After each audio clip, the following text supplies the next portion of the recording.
Editora Árbol de la Vida presenta Alimento Diario, serie Los Ministros de la Nueva Alianza. Título: Iglesia de los Primogénitos. Título de la semana: El cautivo y el grato olor de Cristo.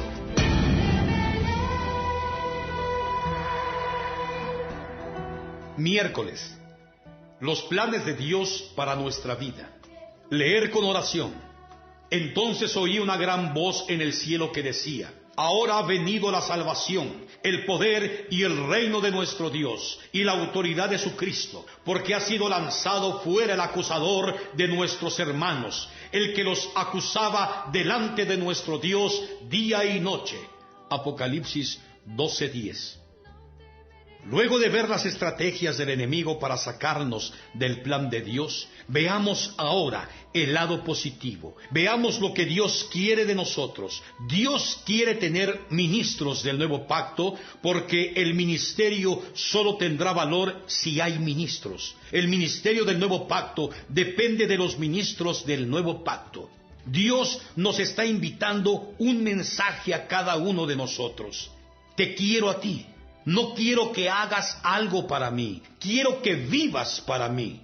Un ministro del nuevo pacto no hace una obra, simplemente vive el nuevo pacto. Él es algo, y lo que hace está totalmente relacionado con lo que es. El ministro del nuevo pacto y el ministerio del nuevo pacto son una misma cosa. El ministerio del nuevo pacto es el vivir del ministro del nuevo pacto. El ministro del nuevo pacto no hace, vive. Por ese motivo Dios nos dice: quiero tu vida, quiero que vivas para mí.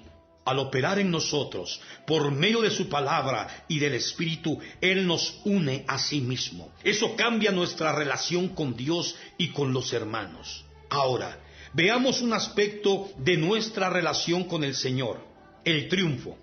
En 2 de Corintios vemos el sufrimiento de Pablo y de sus compañeros, las situaciones difíciles que ellos encontraron. En los versículos 12 y 13 del capítulo 2, él afirmó que había una puerta abierta para el Evangelio, pero no estaba preocupado por la obra, sino por los hermanos. Ese era su vivir. En medio de todas aquellas dificultades, hizo una afirmación que es una declaración tremenda al universo. Mas a Dios gracias, el cual nos lleva siempre en triunfo en Cristo Jesús.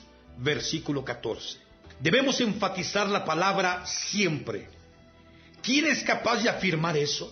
Solo quien conoce al Señor. Solo quien conoce el poder de la palabra de Dios y el poder del Espíritu.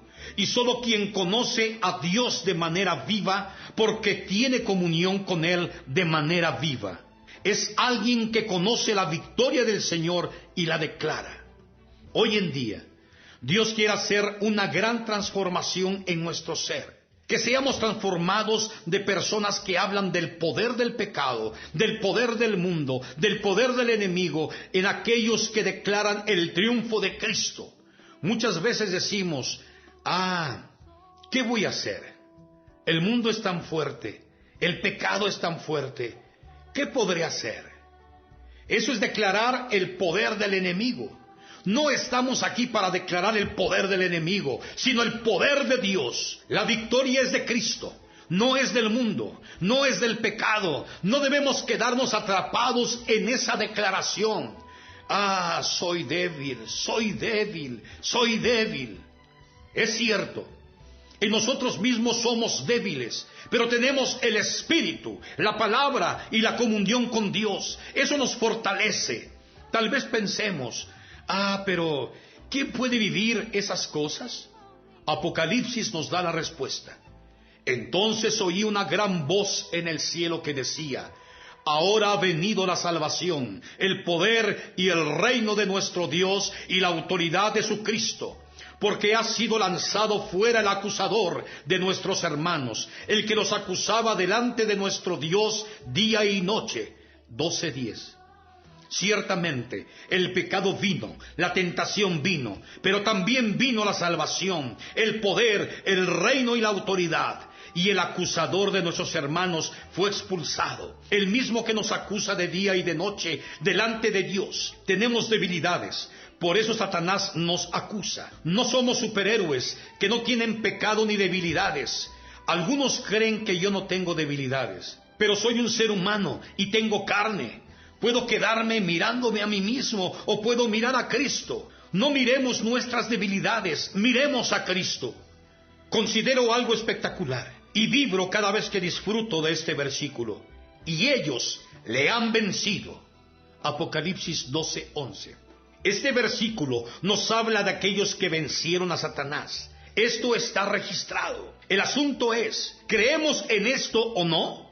¿Ellos lo vencieron porque usaron sus propias fuerzas? No, fue por medio de la sangre del Cordero y de la palabra del testimonio de ellos, y menospreciaron sus vidas hasta la muerte. Versículo 11. Es decir, fue por la redención de Cristo, por la palabra y por el Espíritu. De acuerdo con el apóstol Juan, 1 de Juan 1:7. La sangre está relacionada con la comunión, con la luz y con la confesión de pecados.